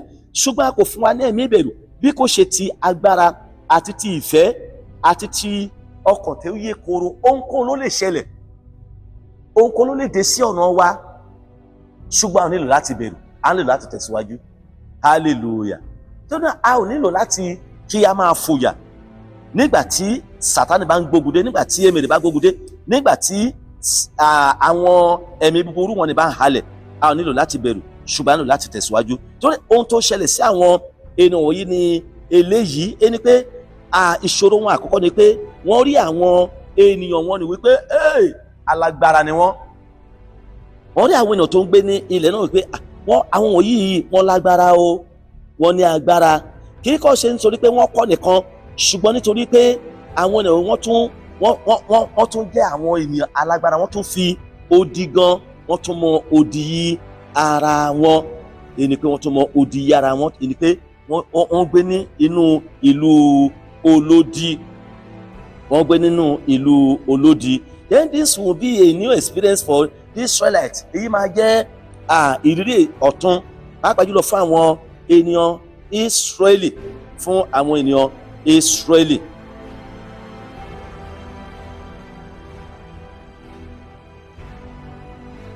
Because few cities in Egypt were walled.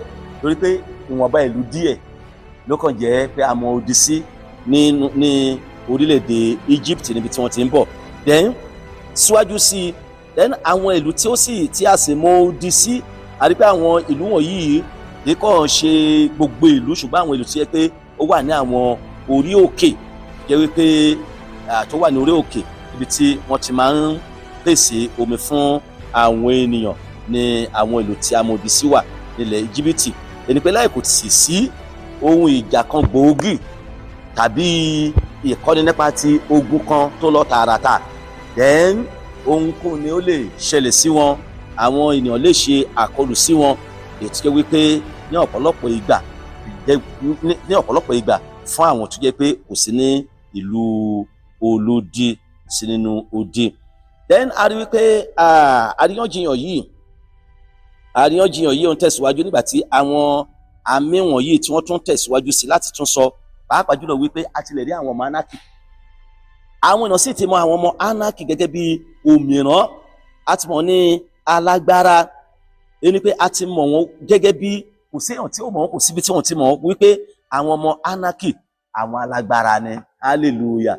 Bí ìgbà tí àwọn èèyàn bá ń bẹ̀rù ògbóni níbí, wọ́n sọ àwọn ògbóni wà nílùú yẹn o, àwọn lọ́ọ̀jì wà nílùú yẹn o, àwọn èèyàn báyìí wà nílùú yẹn, ní pé ẹ̀rù máa ń ba ọ̀pọ̀lọpọ̀. Why should we be afraid? Nígbà tá a bá ń sọ nípa àwọn ògbóni, tá a bá ń sọ nípa àwọn lọ́ọ̀jì, tá a bá ń sọ nípa àwọn ẹlẹ́mẹ̀ṣù, tá a bá ń sọ nípa àjẹ́, why should we be afraid when we are serving a living God? Nígbà tá a bá mọ̀ pé à ń sin Ọlọ́run alágbára, Ọlọ́run tí ò sí, kò sí ohun tí ò sí ní ọwọ́ rẹ̀, gbogbo agbára ń bẹ ní ọwọ́. Nígbà mìíràn tá a bá ń kọ́ ni pé Ọlọ́run tó lágbára, òṣùbà rẹ̀ máa re o, òṣùbà rẹ̀ máa re o, Ọlọ́run tó lẹ́mí wa. Jẹ́ kékeré kan ṣẹlẹ̀,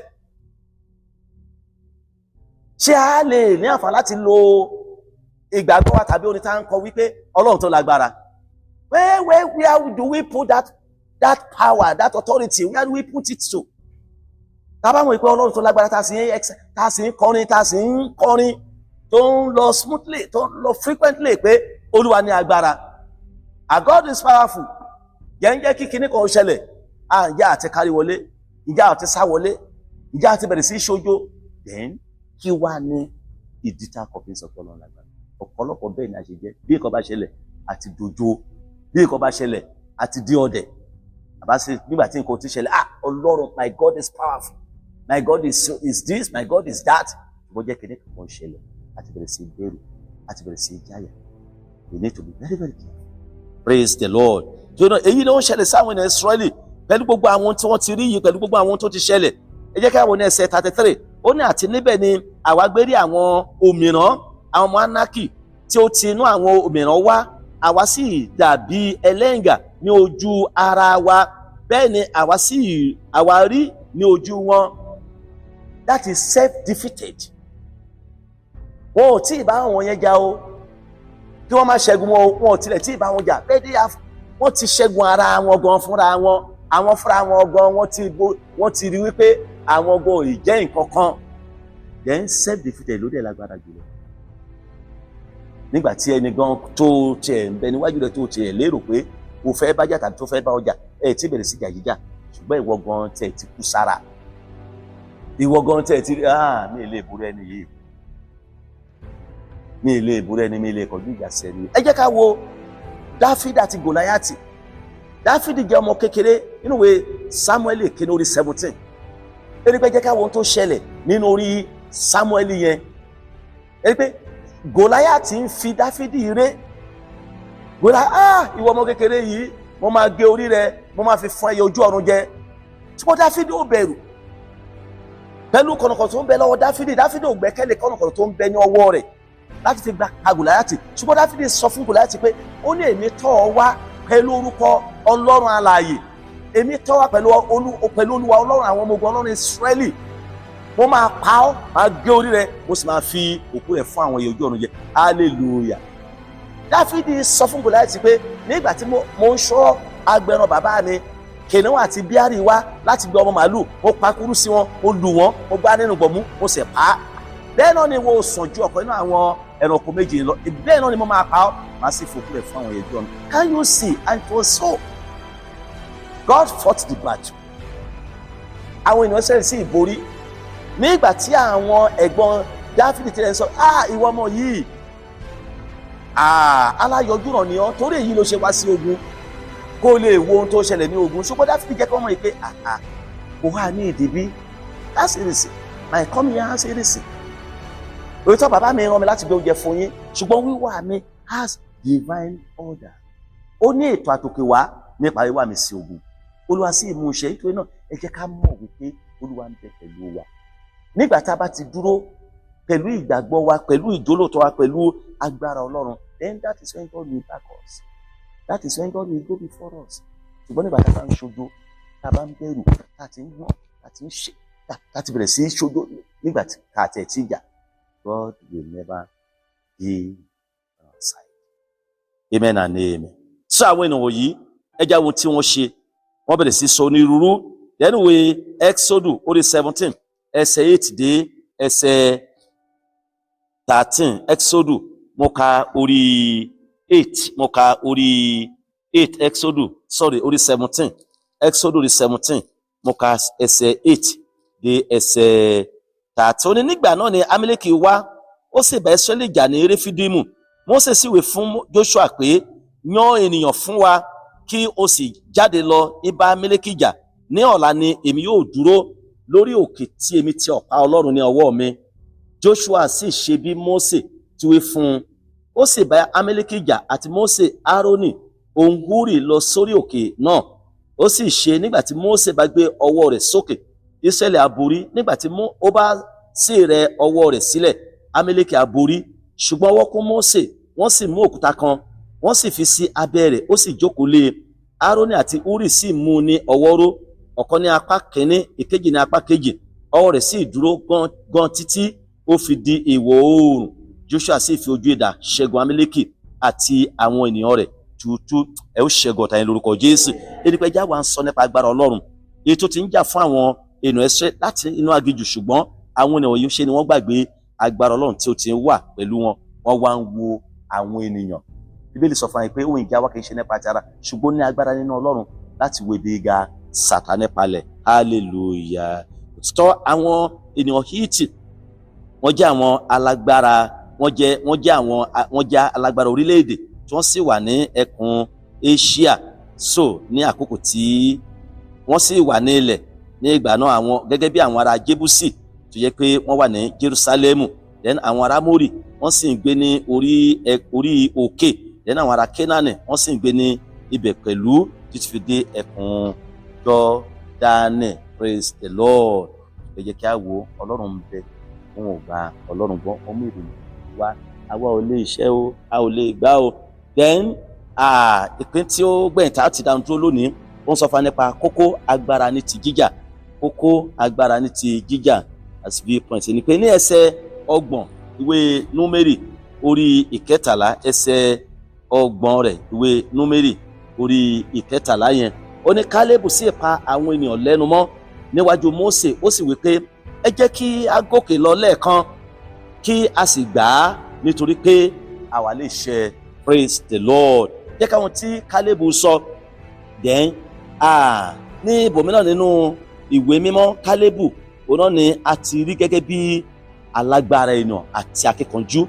Bí a bá wo ìwé Joshua, ẹja wo orí fún àkọsílẹ̀ Joshua orí 14 ẹsẹ̀ 6 dé ẹsẹ̀ 15. Joshua chapter 14 verse 6 through verse 15. Then mo ka ìwé Joshua orí 15. Joshua orí 15. Àrí Joshua chapter 15, mo ka ẹsẹ̀ 13 àti ẹsẹ̀ 14.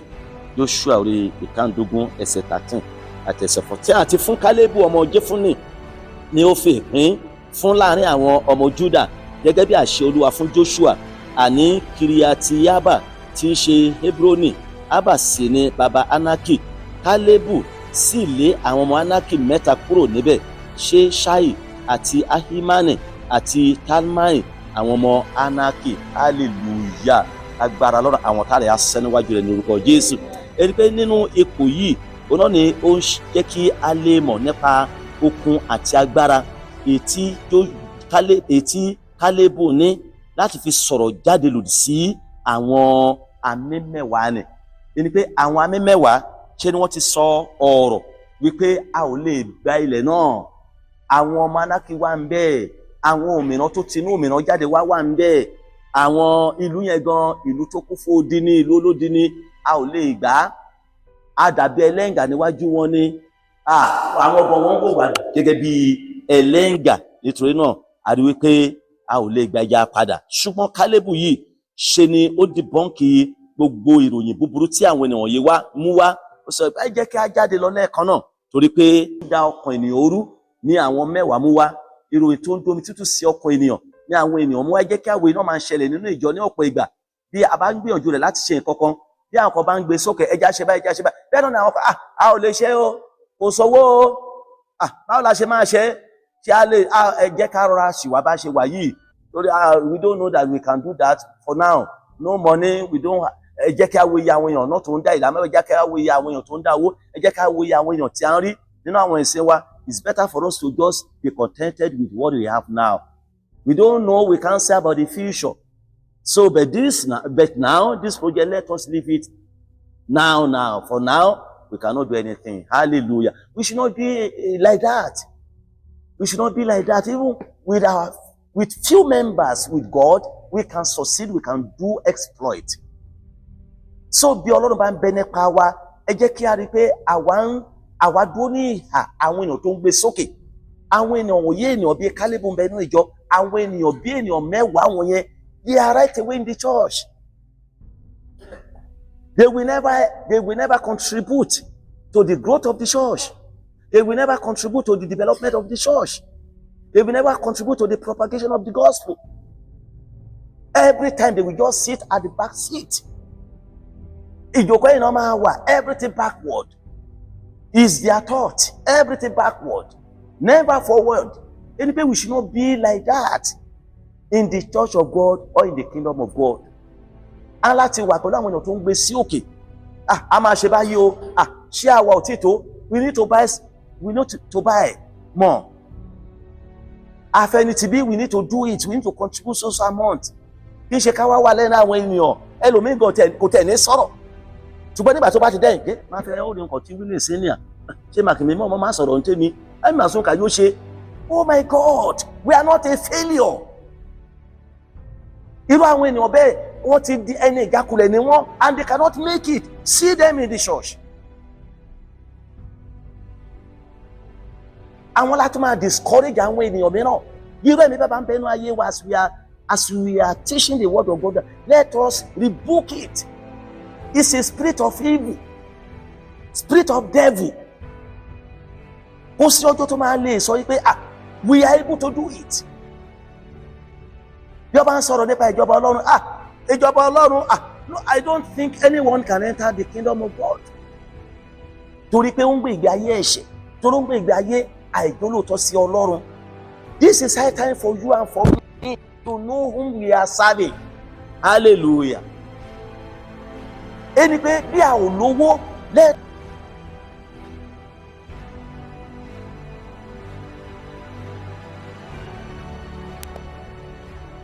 Hallelujah. Amen. Ẹni kí a lọ sọ nípa Tabernacle Funds last year convention till this year. Ọ̀pọ̀lọpọ̀ tí ì dá. Ṣé a sọ pé kò sówó ni? My dear people, lágbára Ọlọ́run àwọn ò ní sick lórúkọ Jésù. Bí náà bá sick to the general hospital, you will not respect. Bí a bá sọ ẹlòmínà tó a máa ra aṣọ, ṣé kí n má ra aṣọ mọ́ ni? A ní kó má ra aṣọ, bẹ́ẹ̀ kọ́kọ́ ṣe ti Ọlọ́run mọ́. Kọ́kọ́ ṣe ohun tó yẹ kó ṣe nínú ìfẹ́ Ọlọ́run níwájú Ọlọ́run lọ́dọ̀ Ọlọ́run, then you will see how God will bless you. Praise the Lord. You will see how God will care for you and care for your family. Bàbá ṣe ní kò sí, ṣe ní kò sí, mo máa san, mo máa ṣe. When will you do it? When? Ìgbà gan ni. So ẹ jẹ́ kí a mọ tí àwa gbà nínú Ọlọ́run, ẹ jẹ́ ká mọ ilé ìjẹ́ wa bá ti ń sá lọ, ẹ jẹ́ ká rí wípé àwa wà ní ìhà ti Ọlọ́run bí ọkùnrin yìí Kálẹ́bù, ó ní ẹ jẹ́ kí a jáde lọ. If it is political arena, we say majority carry the vote, but when we are talking about spiritual thing, not majority carry the vote. One with God is a majority. When you are alone with God, believe that you are going to conquer. You are victorious. Hallelujah. Bí gbogbo ènìyàn bá wà ní ìhà tí ènìyàn tí ì ṣe ti Ọlọ́run, ìwọ máa wòran tí Ọlọ́run máa ṣe. Ṣùgbọ́n ìwọ ṣáà wà ní ìhà tí Ọlọ́run, ìwọ dúró nínú ìfẹ́ Ọlọ́run. Kó wá wo àrà tí Ọlọ́run máa dá, kó wá wo iṣẹ́ tí Ọlọ́run máa ṣe, kó wá wo ọ̀nà tí Ọlọ́run máa gbà. Ṣùgbọ́n ẹ jẹ́ ká wo abájọ tí agbára Ọlọ́run rìn mọ́ nínú ayé ọ̀pọ̀ àwọn ènìyàn. Ẹ jẹ́ ká wo bí àwọn èèyàn ṣe ń gbàdúrà bẹ́ẹ̀, there is no answer because they don't deal with God faithfully. ó bá ti kù kí á yọ ká ṣe fún Ọlọ́run gbàláwà máa rẹ̀wẹ̀sì. Ṣùgbọ́n let us pray this. Yàwó àwọn ènìyàn bọ́ ṣe máa pariwo. Amen and amen. So Kálẹ́bù sọ fún Mósè ohun tó lòdì sí ohun tí àwọn ènìyàn mẹ́wàá yìí mú wá, pé ẹ jẹ́ kí á dìde lẹ́ẹ̀kan nítorí pé àwa yóò gba ilẹ̀ náà. Hallelujah. Then Joshua pàápàá fọwọ́ sí ohun tí Kálẹ́bù sọ, ṣùgbọ́n ṣe ni kò sọ̀rọ̀ lórí ohun tí Kálẹ́bù sọ, ṣùgbọ́n ó gba ohun tí Kálẹ́bù sọ. He agree with what Caleb said. Ṣùgbọ́n kó sọ̀rọ̀ nítorí kí àwọn ènìyàn má bàa sọ pé torí pé ó jẹ́ ẹni ọwọ́ ọ̀tún Mósè, ó jẹ́ ẹni ọwọ́ ọ̀tún Árónì, then tí ò bá wá sọ́pọ̀tì ohun tí ó máa dùn mọ́ Mósè àti Árónì, ká ló máa support. Who is going to support? Torí ẹni ọwọ́ ọ̀tún Mósè ni Joshua, then tí ò bá sọ̀rọ̀ wípé a máa gba ilẹ̀ náà, kí ló fẹ́ kí sọ? But nísinsìnyí Kálẹ́bù kì í ṣe ọmọ ẹ̀yìn, kì í ṣe ẹni ọwọ́ ọ̀tún Mósè, ṣùgbọ́n pẹ̀lú ìgbàgbọ́ tó ní wípé Olúwa tó ti ń sọ wípé ilẹ̀ yìí àwọn ọmọ Ísírẹ́lì, àwa ọmọ Ísírẹ́lì ló máa fún. Then ó gbàgbọ́ nínú ọ̀rọ̀ Ọlọ́run, then ó sì ti gbàgbọ́ nínú agbára Ọlọ́run tó ti ń bá wọn rìn láti ilẹ̀ Íjíbítì wá. Abájọ tó fi jẹ́ Kálẹ́bù àti Joshua nìkan ló wọlé Kénáánì out of millions of people tó jáde kúrò ní ilẹ̀ Íjíbítì. Hallelujah. Wo àwọn ènìyàn tó bá ń support iṣẹ́ Ọlọ́run, go and look at their family. Go and look at the life of their children. Go and look at their work. Go and look at all their daily endeavors. You will see everything prosperity, blessings, because they trust God for that. Hallelujah. Torí ṣùgbọ́n bí a bá ń sọ pé jẹ́ mi tí ì ṣe ti bí, mi tí ì ṣe tán, what can we do in our life? Kí la lè ṣe àṣeyọrí rẹ̀ without God? Láì kò sí ọwọ́ lọ nínú ayé wa, kò sí àṣeyọrí tá a lè ṣe o. Paul sọ nínú ìwé Fílípì, inú lẹ́tà rẹ̀ sí ìjọ Fílípì orí ìkẹrin ẹsẹ̀ 13. Fílípì orí ìkẹrin ẹsẹ̀ 13. Orí ìkẹrin ẹsẹ̀ 13. Fílípì orí ìkẹrin ẹsẹ̀ 13. Ó ní èmi lè ṣe ohun gbogbo nínú Kristi ẹni tí ń fi agbára fún mi. Èmi lè ṣe ohun gbogbo nínú Kristi ẹni tí ń fi agbára fún mi. Then nígbà tó dé ẹsẹ̀ ìkẹrìnlá, ẹ já ohun tó sọ sí ẹsẹ̀ ogún yẹn, ẹsẹ̀ kẹrìnlá sí ẹsẹ̀ kọkàndínlógún. Ó ní ṣùgbọ́n ẹ̀yin ṣeun gidigidi ní ti pé ẹ̀yin ṣe alábàápín nínú ìpọ́njú mi. Ẹni lẹ́tà tí Paul ń kọ sí ìjọ tí ń bẹ ní Fílípì, ẹni pé ìjọ tó ń bẹ ní Fílípì wọ́n ṣe alábàápín nínú ìpọ́njú Paul àpọ́sẹ́lì nínú ìrere rẹ̀. Ẹni pé ẹ̀yin pàápàá sí mọ̀ pẹ̀lú ẹ̀yin ará Fílípì pé ní ìbẹ̀rẹ̀ ìrere nígbà tí mo kúrò ní Makedonia, kò sí ìjọ kan tí ó bá mi ṣe alábàápín ní ti gbígbà àti fífúnni bí kò ṣe ẹ̀yin nìkan ṣoṣo. Ẹni pé bí a ti ṣe ń gbà tí a sì ń fún Paul nínú iṣẹ́ ìránṣẹ́ rẹ̀ kí iṣẹ́ ìránṣẹ́ rẹ̀ lè tẹ̀síwájú, kò sí ìjọ tí ó ṣe bẹ́ẹ̀ àfi ìjọ Fílípì yìí. Ni wọ́n dìde ìrànlọ́wọ́ fún Paul àpọ́sẹ́lì nínú iṣẹ́ ìránṣẹ́ yìí. Ní ẹsẹ̀ 16, nítorí ní Tẹsalóníkà gidi ẹ̀yin ránṣẹ́ ẹ sì tún ránṣẹ́ fún àìní mi, àti pàápàá nígbà tí mo wà ní ìjọ tí ń bẹ ní Tẹsalóníkà, ẹ ò sọ wípé Paul ti kúrò ní ọ̀dọ̀ wa ní Fílípì o, kò sí lè tó tún kọ́ wa nípa bóyá ó máa jẹ àbí bóyá ó máa mọ àbí ó máa ná owó. Pàápàá síbẹ̀, you still have time to send me something. Hallelujah.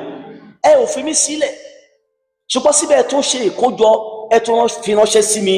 Ẹsẹ̀ 17, kì í ṣe nítorí tí èmi ń fẹ́ ẹ̀bùn náà, ṣùgbọ́n èmi ń fẹ́ èso tí yóò máa di púpọ̀ nítorí yín. Hallelujah. Kì í ṣe torí pé mo ń fẹ́, ṣùgbọ́n èmi ń fẹ́ èso tá máa di púpọ̀ nítorí yín. Èrí pàpọ̀ ìgbà wà bí a bá ń sọ ẹ jẹ́ ká lọ fún, ẹ jẹ́ ká ṣe nǹkan kan báyìí sínú ìjọ o, ẹ jẹ́ ká fún nǹkan báyìí ní pastor wọ, kì í ṣe torí pé pastor wọ rí nǹkan kan jẹ, ṣùgbọ́n kí a lè so èso. Ká lè ṣe kí ni o? Ká lè so èso, ká lè ní ìbùkún, ká lè ní ayọ̀, ká lè ní àlàáfíà, ká lè ní ìfọ̀kànbalẹ̀. Mo sọ nípa ti ẹnìkan lọ́jọ́ sí pé ìgbà tó kọ́ máa kó búrẹ́dì fún mi ṣe mo kò yá ń wò, kí ni mo máa délé mo máa dún amen and amen. A rí nínú ọmọ ìjọ tó rí pé nǹkan kan yẹn dáàdì láìkì kìíní yìí kì í jẹ́ kó tán.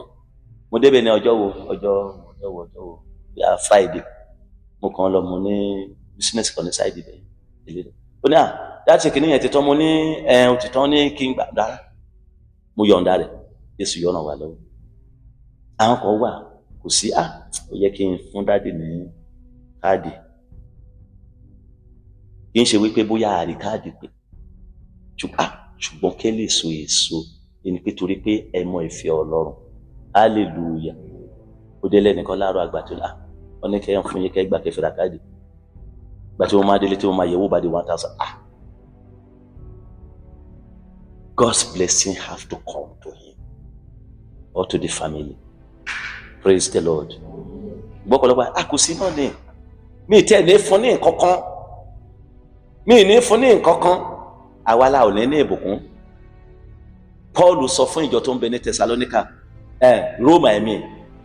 Romans chapter 11 around verse 35 or 34 ó ní kò sí èèyàn tó ta ló fún mi tí mi ò sọ padà amen and amen ta ló fún mi tí mo sọ padà gbogbo àwọn ẹsẹ̀ bíbélì wọn lámà Philippi àwọn ènìyàn wọ̀nyí àwọn ìjọ tí ń bẹ ní Philippi wọn ò jọ̀wọ́ Paul sí they were providing for him ó ní kí n tilẹ̀ ṣe pé mo tilẹ̀ fẹ́ ẹ̀bùn yẹn o ṣùgbọ́n kí ẹ lè so èso inú Paul àádùn ó sì ń gbàdúrà fún wọn likewise.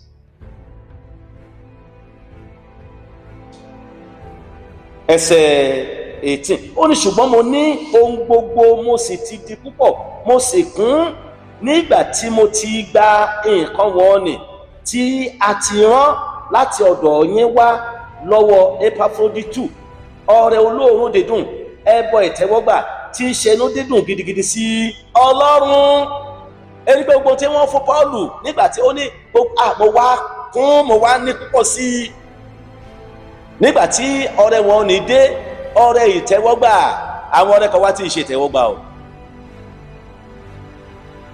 amen and amen wọ́n sọ fún ẹnìkan wá fi iṣu kan ṣe àkóso iṣu yẹn kẹ̀ ẹ́ pé mo yà sókè mo fi hàn ẹnìkan ní ìjọ ó ní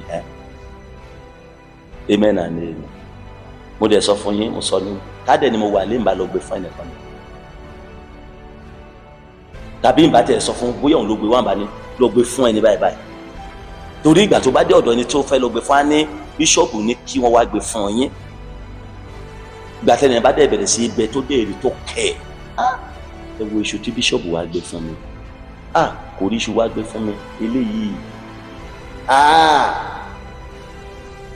yẹsọ àwọn wà yìí ó ṣe ìkẹ́ṣe láǹfààní láti rí iṣu yẹn ó wà lórí ọ̀tọ̀ ó wà lórí bá láǹfààní sí bá tẹ́ láǹfààní sí àti ń sọ fún yín bá ọrẹ tó ṣe ìtẹ́wọ́gbà Paul ní ọrẹ tó ṣe ìtẹ́wọ́gbà lọ́dọ̀ Ọlọ́run àti lọ́dọ̀ ẹbí hallelujah ẹlòmíràn tó bá ti ń bàjẹ́ ló lọ máa ń gbé fún àlùfáà rẹ̀ ohun tí ò bá ti dá bóyá bí a ti jẹ́ a sì ní àpọ̀ dáadáa àníbi ráìsì àbọ̀ bíi 10 sílé àníbi iṣu bíi 15 ẹ jẹ́ ká lọ gbé 2 àbí 3 fún àlùfáà praise the Lord tó bá tẹ ẹ̀jẹ̀ yọkan lóní sílé tẹ́ẹ̀mí Ọlọ́run bá sọ fún ọ adẹ̀lẹ̀ má lóúnjẹ sílé ńgbà yẹn ọmọ yìí wá lọ gbé iṣu yìí fún pásítọ̀ wa ṣé bí iṣu kan tó kù sílé ẹ lọ gbé fún pásítọ̀ wa ṣé bí káṣà àti jẹun ni hallelujah à ń kẹ́kọ̀ọ́ náà bá wa sọ̀rọ̀ I'm telling you mark it kó wá wo tọ́lọ́run máa ṣe Bíbélì sọ fún ní tọ́ wò kó o sì rí pé èrè ni Olúwa ẹ má kọ̀ jẹ́ ká kọ́ mọ àwọn ọ̀rọ̀ wọ̀nyí ká má mú wá sínú ìṣe. Mo ka ẹsẹ̀ 19 ó ní ṣùgbọ́n Ọlọ́run mi yóò pèsè ní kíkún fún gbogbo àìní yín mo lọ bẹ̀rẹ̀ ní ẹsẹ̀ 14 yẹn kó lè yí ọ torí gbogbo alá máa ń ka ẹsẹ̀ 19 yẹn ṣùgbọ́n àwọn ò mọ ohun tó ti bẹ̀rẹ̀ láti ẹsẹ̀ 14. Ọlọ́run mi yóò pèsè ní kíkún fún gbogbo àìní yín what have you done tọ́lọ́run fẹ́ fi pèsè fún àìní yín hallelujah kí lóhun tó ti ṣe tọ́lọ́run fẹ́ fi pèsè fún gbogbo àìní yín. Ẹni Paul èyí ni àdúrà rẹ̀ ó ń sọ nípa gbogbo ohun tí àwọn ìjọ Fílípì ti ṣe dẹnu nígbà tó wá dé ẹsẹ̀ 19 wá ṣùgbọ́n Ọlọ́run mi pẹ̀lú gbogbo àwọn tẹ́ ń ṣe yìí pẹ̀lú gbogbo ìpè fúnni wọ̀nyí pẹ̀lú gbogbo ọrẹ wọ̀nyí Ọlọ́run mi yóò pèsè ní kíkún fún gbogbo àìní yín gẹ́gẹ́ bí ọrọ̀ rẹ̀ nínú ògo nínú Kristi Jésù praise the Lord. Ṣùgbọ́n ò ṣe ìpè fúnni ò ṣe kankan ó kọ̀ lọ mú ẹsẹ̀ yóò kọ̀ lọ fàyọ fótó nínú ọ̀rọ̀ Ọlọ́run àkókò máa wù ọ́, á máa wù ẹ́. ṣùgbọ́n ẹ jẹ́ ká mú ọ̀rọ̀ Ọlọ́run wá sí i. Kálẹ́bù ọ̀kan ni tí ó jẹ́ ẹni akíkanjú, ó sì jẹ́ ẹni tí ó mọ̀ nípa ìfẹ́ Ọlọ́run. A rí i pé kò rẹ̀wẹ̀sì rárá, kò ṣojo rárá, bẹ́ẹ̀ ni kò sì bẹ̀rù. Ó mọ̀ nípa agbára Ọlọ́run tó ń ṣe iṣẹ́. Àwa lè borí rẹ̀, àwa lè gba ilẹ̀ náà. Mo tún ṣe àtúnsọ rẹ̀. Kálẹ́bù àti Joshua, about 2.5 ènìyàn, 2.5 million ènìyàn tó jáde ní Íjíbítì, àwọn méjì ló wọlé Kínáánì. Àwọn méjì. Not Mose wọ ilẹ̀, not Aaron wọ ibẹ̀. None of them except these two people, Joshua and Caleb, ló wọ ilẹ̀ ìlérí. Nínú àwọn tó jáde, àwọn tó wá wọ ilẹ̀ ìlérí, ó jẹ́ kíkà àwọn tá a bí nínú aginjù lẹ́rìn 40 years tí wọ́n rìnrìn àjò wọn ní aginjù. Hallelujah. Then ẹsẹ̀ 31 ìwé Númérì orí 13. Ṣùgbọ́n àwọn ọkùnrin tí ó bá gòkè lọ wípé àwa kò lè gòkè lọ, àwa kò lè gòkè tọ̀ àwọn ènìyàn náà lọ nítorí tí wọ́n lágbára jù wá lọ. Ẹ jẹ́ wo tí àwọn mẹ́wàá yìí wá sọ. Ní gẹ̀rẹ̀ tí Kálẹ́bù tó parí ọ̀rọ̀ rẹ̀ pé àwa lè gba ilẹ̀ náà, àwa lè borí wọn, àwa lè ṣẹ́gun wọn. A rí wípé lójú ẹsẹ̀ ni wọ́n fún lésì. Àwọn mẹ́wàá yìí wọ́n fún Kálẹ́bù ní èsì. Then nínú ojúlówó ìròyìn wọn, a rí pé wọ́n ti sọ ohun gbogbo tó ṣẹlẹ̀ ní tòótọ́ nípa bí ilẹ̀ náà ṣe jẹ́ ilẹ̀ lẹ́tùlójú, ilẹ̀ tí ó dára púpọ̀. A rí wípé òtítọ́ ni ọ̀rọ̀ náà, ṣùgbọ́n wọn ò dúró nínú ọ̀rọ̀ tí wọ́n ti sọ, ṣùgbọ́n wọ́n kún fún ìbẹ̀rù. A rí pé ọ̀rọ̀ wọn kò parapọ̀. Òtítọ́ ilẹ̀ náà dára, ṣùgbọ́n wọ́n wà nínú ìbẹ̀rù. Nígbà tí Ísírẹ́lì kò tilẹ̀ ní ohun ìjà rárá, tí a tilẹ̀ tí ìkan wọn ní ogun, wọn tilẹ̀ tí ìmọ̀ nípa ogun. Báwo la ṣe máa borí ìlú olódi yìí? Báwo la ṣe máa gba ilẹ̀ náà? A lè borí rẹ̀ o, a ò lè. Èyí ni pé a kó fún aláìlágbára, ajá aláìlágbára. Tó náà ẹ jẹ́ kí a padà, a ò lè gba ilẹ̀ náà torí pé wọ́n ní agbára jù wá lọ. Ẹ̀yin ará, Bíbélì ń sọ fún wa wípé a jẹ́ alágbára. Mo gbàdúrà agbára Ọlọ́run yóò tì wá lẹ́yìn lórúkọ Jésù. A borí àwọn ọ̀tá wa, a borí agbára Sátánì, a borí agbára ẹ̀ṣẹ̀. Amen and amen. Ẹni pé fún nǹkan wọ́n tilẹ̀ jù wá lọ gan. Àwọn ọ̀tá wọ̀nyí wọ́n ní agbára jù wá lọ. A ò lè dojúkọ wọn o, a ò lè wọ ilẹ̀ náà. Síwájú ṣiṣẹ́ ni wọ́n sọ wípé they made no allowance for the power of God who will intervene on their behalf. In addition, they don't even allow the power of God to work out, to intervene on their behalf. Ṣé bí ó yẹ kí wọ́n tilẹ̀ fi àyè sílẹ̀ fún agbára Ọlọ́run láti lò? Òtítọ́ wọn ní agbára jù wá lọ, òtítọ́ wọn wà nínú olódi, ṣùgbọ́n agbára Ọlọ́run ò ń bẹ láàyè láti gbà. Ní ẹsẹ̀ 32, ó ní wọ́n sì mú ìhìn búburú tí ilẹ̀ náà wá, tí wọ́n ti ṣe àmì wá fún àwọn ọmọ Ísírẹ́lì wípé ilẹ̀ náà tí àwa làjà láti ṣe àmì rẹ̀, ilẹ̀ tí mú àwọn ènìyàn rẹ̀ jẹ ní, àti gbogbo ènìyàn tí àwa rí nínú rẹ̀ jẹ́ ènìyàn tí ó sìn gbọlẹ̀. Hallelujah. Nǹkan mìíràn ni wọ́n lọ wò. Ilẹ̀ tó mú àwọn ènìyàn rẹ̀ jẹ ní, báwo ló ṣe mú àwọn ènìyàn rẹ̀ jẹ? Kí ló túmọ̀ sí? Ẹni pé wọ́n wòye pé ilẹ̀ náà, torí pé ọ̀tá lè jáde níbí, àwọn ọ̀tá lè jáde níbí, ogun lè dìde níbí láti gba ilẹ̀ tàbí láti wọ ìlú wá láti kó àwọn ènìyàn. Kí ló ń ta ń gbìyànjú láti sọ? Wọ́n tẹ̀síwájú láti máa wòye àkọlù tí ọ̀tá lè ṣe nígbà tó bá ti lè dé ilẹ̀ náà. Ààrẹ mú wọn kó fún ìgbàgbọ́. Àrí wípé wọn ìbẹ̀rù dé sí ọkàn wọn. Wọ́n sì sọ fún Mósè àti Árónì àti ìjọ ènìyàn pé ẹ jẹ́ ká padà, a ò lè gba ilẹ̀ náà lórí pé òmíràn ló ń bẹ níbẹ̀. Ẹ̀yin ará, nínú ìwé orin wa orí 14 nínú onínúurú tí mo ti ka ẹsẹ̀ àkọ́kọ́ lẹ́ẹ̀kan, mo tún máa ka ẹsẹ̀ kejì àti ẹsẹ̀ kẹta. Ó nínú iṣẹ́ ìsinmi bókùnkùn bá ṣú, wọ́n túbọ̀ súnmọ́ Jésù yóò tan ìmọ́lẹ̀. Èṣù lè gbógun tì mí kí n lè sá padà. Jésù ló ń tọ́ mi lọ, kò sí ewu fún mi. Do we know that? Do we know that?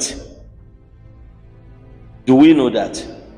Ẹsẹ̀ kẹta rí pé bí mo tilẹ̀ bọ́ sínú àfonífojì, ìmọ́lẹ̀ ìtọ́ni rẹ̀ yóò mọ́lẹ̀ sí mi, yóò na ọwọ́ rẹ̀ sí mi, yóò gbé mi sókè, wọ́n máa tẹ̀síwájú bó ti ń tọ́ mi lọ.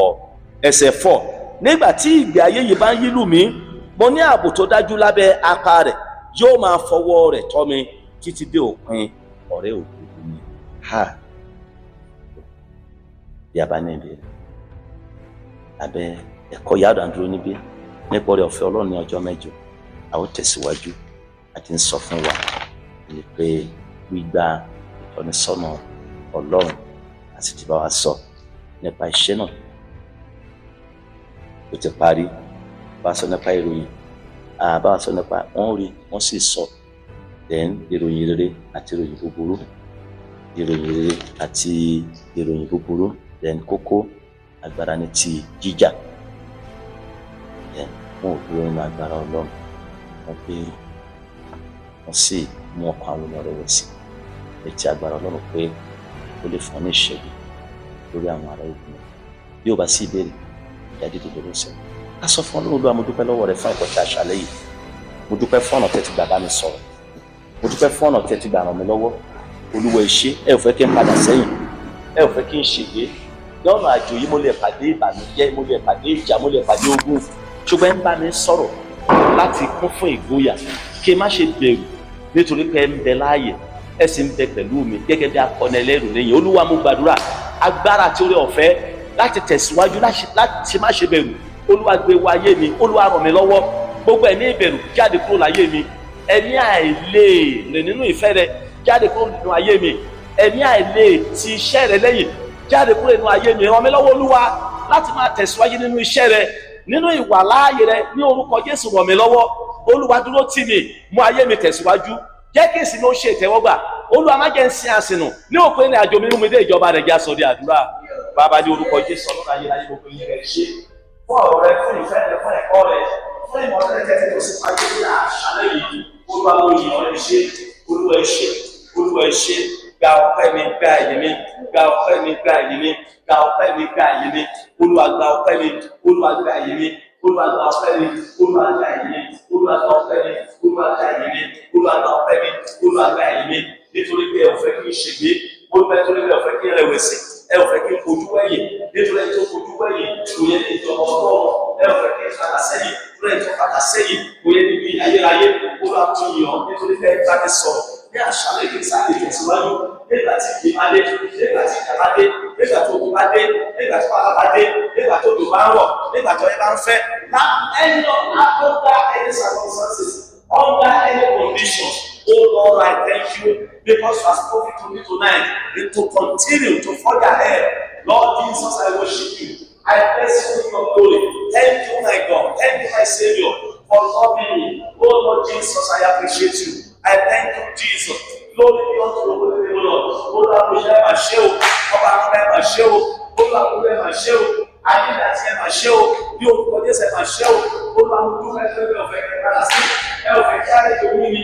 Olúwa mo yìn ọ́, bí orúkọ Jésù ìṣàkóso rẹ, nípa ayé mi wá àti lẹ́yìn rẹ, nípa ayé mi ẹ̀ ṣe. Olúwa tó ń gbàdúrà, agbára àti olùfẹ́ láti tẹ̀síwájú, agbára tó lọ́ọ̀fẹ́ láti darapọ̀ pẹ̀lú àwọn tí ó ń gbé iṣẹ́ rẹ̀ sókè, láti darapọ̀ pẹ̀lú àwọn ènìyàn tó ń gbé iṣẹ́ rẹ̀ lọ́wọ́, láti darapọ̀ pẹ̀lú àwọn ènìyàn tó ń gbé iṣẹ́ rẹ̀ ní bọ́ọ̀lù sí.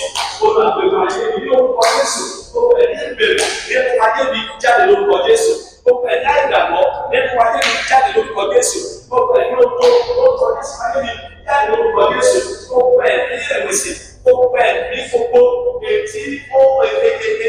etí sátánì lẹ́fẹ̀ẹ́ gbogbo ní ayé mi kí n má lè dé èrè mi.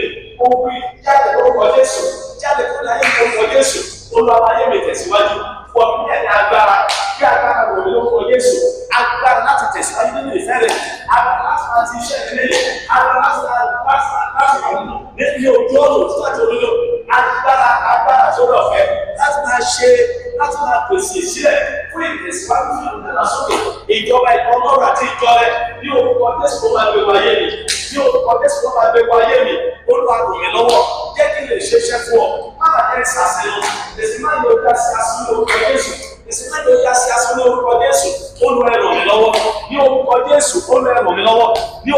Jésù agbára tí ó rọ̀ fẹ́ tí ń sá fún ẹ̀ṣẹ̀ agbára tí ó rọ̀ fẹ́ tí ń sá fún ìwà bí Ọlọ́run Olúwa gbé wa ayé mi ní orúkọ Jésù ó ń gbàgbọ́ fífi àjòkè wá sí nínú rẹ̀ lórúkọ Jésù Olúwa gbé wa ayé mi ẹni ìbọn sí Olúwa agbára tí ń lọ ọ̀rẹ́ ní orúkọ Jésù lábẹ́ ohun Olúwa gbé wa ayé mi agbára tí ń rántí ọ̀rọ̀ rẹ tí ọ̀rọ̀ rẹ wá sínú ìṣe ní orúkọ Jésù nígbà tí Sátánì bá dé pẹ̀lú ẹ̀tọ́ rẹ̀ Olúwa gbé wa ayé mi ní orúkọ Jésù má jẹ́ ìgbàgbé ọ̀rọ̀ rẹ má jẹ́ ìgbàgbé ọ̀rọ̀ rẹ má jẹ́ ìgbàgbé ẹ̀kọ́ rẹ ní orúkọ Jésù Olúwa gómìnà agbára gbé mi wọ̀ Olúwa fún mi ní ìṣẹ́gun ní orúkọ Jésù ní Násárẹ́tì Olúwa tì mí lẹ́yìn nínú ìrìn àjò yìí má jẹ́ ká ló wù mí nínú ìrìn àjò yìí má jẹ́ ìrẹ̀wẹ̀sì nínú ìrìn àjò yìí ní orúkọ Jésù má jẹ́ ikú sọ̀rọ̀ bí èéfín ọkọ̀ Olúwa mi lórí délé ní orúkọ Jésù jẹ́ kí n borí délé Olúwa jọ̀wọ́ jẹ́ kí n borí délé ẹ̀mí mọ́ jẹ́ kí n borí délé ṣàánú fún mi Olúwa Olúwa ṣàánú fún mi Olúwa ṣàánú fún mi borí gbogbo àrékérekè ọ̀tá borí gbogbo àrékérekè Sátánì borí gbogbo àrékérekè Èṣù borí gbogbo àrékérekè agbára ayé yìí ní orúkọ Jésù ti Násárẹ́tì Olúwa jọ̀wọ́ má jẹ́ àdámà adé yìí èyí ẹni nílẹ̀ fún mi kí n ṣe kéde kan ṣùgbọ́n fún gbogbo àwọn ọ̀nà tó ń fẹ́ fara kọ́ rẹ̀ ní orúkọ Jésù ti Násárẹ́tì Olúwa ẹ ràn mí lọ́wọ́ Olúwa má jẹ́ ká lórí mi má jẹ́ kí àárẹ̀ òun mi má jẹ́ ìrẹ̀wẹ̀sì gómìnà agbára gbé mi wọ̀ dábàrà wọ̀ mí ẹ̀mí Ọlọ́run má ṣe fi mí sílẹ̀ ẹ̀mí má ṣe kọ̀ mí sílẹ̀ àgbẹ̀ ìjọ rẹ̀ rẹ̀ o mú àgbẹ̀ ìjọ rẹ̀ tẹ̀síwájú ní orúkọ Jésù mú àgbẹ̀ ìjọ rẹ̀ tẹ̀síwájú mú àgbẹ̀ ìjọ rẹ̀ tẹ̀síwájú Ọlọ́run ẹ ṣé o bí mo ti lọ ní àṣálẹ́ yìí ó lè máa bá mi lọ ó lè ràn mí lọ́wọ́ ní wákàtí ó máa kọ́ mi sí ní orúkọ Jésù láti ẹ̀ sàṣìlẹ̀ nínú ayé àwọn ọkọ̀ kúrò ní Íjíbítì wọ́n ṣèpèsè inú aginjù wọ́n ò dé ilẹ̀ Kénáánì Olúwa jọ̀wọ́ Jésù má jẹ́ ìṣèpèsè aginjù ayé Olúwa mú mi borí délé mú mi dé ìlú ọ̀hún lórúkọ Jésù má jẹ́ kí n lọ sí ọ̀rọ̀ àbáyé má jẹ́ kí n lọ sí ẹ̀kárù Olúwa ṣàánú fún mi Olúwa ṣàánú fún mi Olúwa ṣàánú fún mi má jẹ́ ìfàyè ba ọ̀run jẹ́ Ọlọ́run jọ̀wọ́ nínú àánú ńlá rẹ má jẹ́ ìfàyè ba ọ̀run jẹ́ ní orúkọ Jésù láti mo nílò ní ààyè má jẹ́ kí n fi ba ayé mi jẹ́ àkókò díẹ̀ tí mo nílò ní ààyè má jẹ́ kí n fi ba ayé ológo jẹ́ má jẹ́ kí n fi ba ayé ológo jẹ́ ṣàánú fún mi Ọlọ́run ẹ ṣé Olúwa thank you my God thank you Jesus Olúwa ẹ ṣé fún ẹ̀ka àṣálẹ́ yìí Olúwa ẹ ṣé fún ọ̀rọ̀ rẹ Olúwa ẹ ṣé fún ìtọ́ni rẹ Olúwa ẹ ṣé fún ìmọ̀lẹ́ ọ̀rọ̀ rẹ Ọlọ́run ó máa yìn ọ́ Olúwa ẹ ṣé o thank you my God thank you Jesus thank you Lord thank you Lord thank you Lord.